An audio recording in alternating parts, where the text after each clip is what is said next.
Who's the A side? Who is the guy coming into this fight?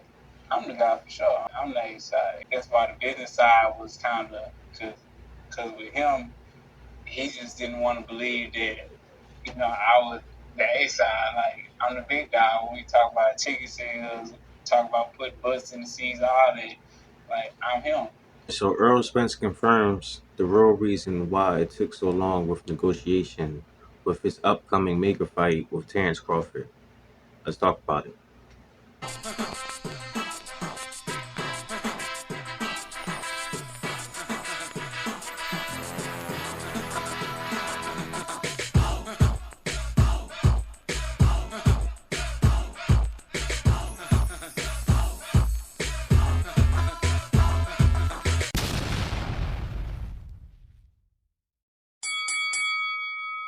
Alright, peace everybody. It's the Sweet Science Boxing Academy. We back with another video. Okay, so like I said, Errol Spence, he confirmed the real reason why it took so long with negotiations with his upcoming fight with Terence Crawford. Now, this is all coming from the Pivot Podcast. Did an interview with those guys, and they said a whole lot. It was a 56-minute and 33-second long video. He detailed a lot of information that a lot of people here online has already been speculating. He also said a lot of undisclosed information that a lot of us didn't know.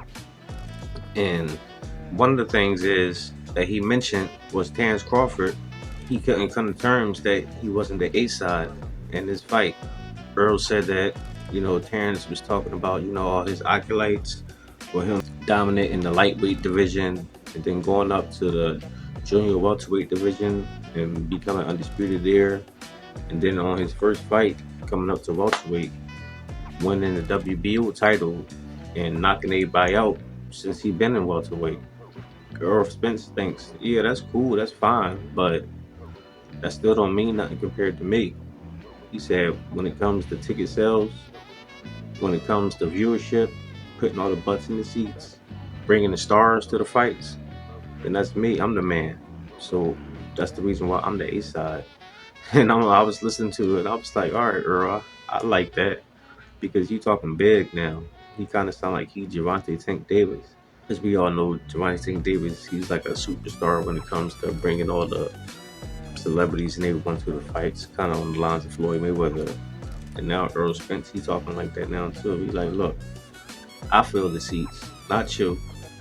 Yeah, you was undisputed. Yeah, you got all these belts or whatever in different weight divisions and everything. But up here, I got most of the belts. I got the important belts. And this coming July 29th, I'm going to take your belt. So I'm just watching this. I'm like, all right, I like this. But at the same time, too, he's still respectful to Terence. That's one thing I give Earl major props for, because he's always gave Terence his props. Even way before Terence Crawford moved up to welterweight, he always was saying that was the guy he used to watch when people would ask Earl, do you watch boxing? And if so, who do you watch? He's like, Terence Crawford. He know Terence Crawford is a great fighter. He just think that he just can't mess with him. And that's probably because he's naturally bigger than him. I think if Terence Crawford was a naturally bigger person, then Earl probably wouldn't be as confident. I think he'd still be a confident man, but he probably wouldn't be as confident, just because he talking like I'm gonna pressure him. People can't take my presence. I just keep touching them and touching them and touching them, and it's a mental thing, and their mind go on overload and they just start breaking down. So he seemed to think that that's what he gonna do to Terence Crawford. He just going to impose his will on him and just break him down round by round until he eventually stops him. So I look, personally, for me, this is a 50-50 fight. I don't know who will win.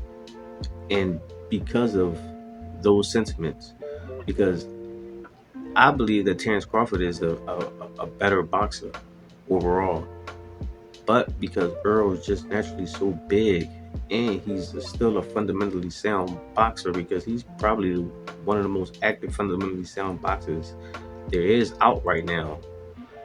We used to talk about Danny Garcia, how basic he was. He stick to the basic fundamentals, but that's what got Danny Garcia far. But Danny Garcia don't let his hands go enough. You know, that's where he be taking his L's because he just he don't he can't release the shot like that when he comes to the top tier. Like I know Errol, he just keep tapping and tapping and tapping and throwing and now he would be big and wild. He just consistent. And it's been working for him thus far. So we gonna see on the 29th if it's gonna continue to work for him. But he talking big, he talking good, and it sounds good, and I like it. And I like what's coming from Terence Crawford camp too. Like these boys is bringing the true meaning of boxing back. And this year thus far has been great for boxing. We had so many good fights, and we will have good fights coming up. But this talking about they're also talking about possible Deontay Wilder, Anthony Joshua, Canelo, Jamel Charlo. Bro, we back in the silver age of boxing. But that's all I got for now. Let me know what y'all think. Drop your comments down below. Make sure I hit the like, subscribe, and hit the bell. I'll see you at the next one. Peace.